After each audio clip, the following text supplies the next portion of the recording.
Бескрайняя африканская саванна, обычно наполненная звуками жизни и суетой дикой природы, в те дни словно замерла, скованная необъяснимым и пугающим поведением своего самого грозного властелина.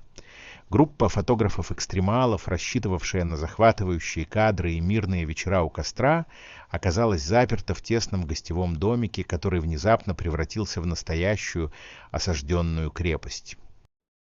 Прямо за порогом, под сенью раскидистой акации, расположился массивный лев с необычайно густой угольно-черной гривой, чьи глаза, лишенные привычного охотничьего блеска, были неотрывно прикованы к хлипкой входной двери. На протяжении 3 долгих дней величественный хищник вел себя вопреки всем известным законам биологии. Он полностью игнорировал проходящие мимо стада антилоп, отказывался от воды и лишь глухо, вибрирующе рычал всякий раз, когда внутри хижины раздавался малейший звук или кто-то из людей рисковал подойти к окну. Напряжение внутри дома росло с каждым часом, превращаясь в густой, почти осязаемый страх, ведь зверь не пытался ворваться внутрь или атаковать, а словно нес бессменную вахту, охраняя невидимую границу, отделяющую живых от чего-то пугающего, скрытого под их ногами. Когда на 4-е утро к лагерю наконец пробились егеря, привлеченные экстренным сигналом и отсутствием связи с туристами, они застали картину, не поддающуюся логическому объяснению даже для самых опытных следопытов.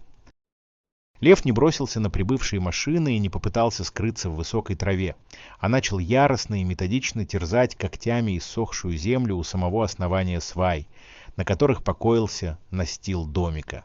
Старший рейнджер, отдавший приказ держать карабины наготове, но не стрелять без крайней нужды, внимательно наблюдал за лихорадочными движениями хищника и внезапно почувствовал, как по его спине пробежал ледяной холод, не имеющий ничего общего с утренней прохладой. Он вовсе не охотится на этих бедолаг, он словно охраняет это место, или наоборот из последних сил пытается выгнать отсюда все живое. Посмотрите в его глаза, в них нет жажды крови.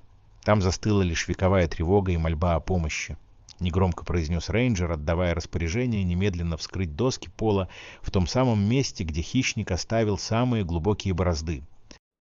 Едва тяжелые доски были с хрустом вырваны из основания, из образовавшейся пустоты вырвался спертый, тяжелый запах сырости, вековой пыли и тлена, который заставил людей невольно отшатнуться назад, прикрывая лица рукавами.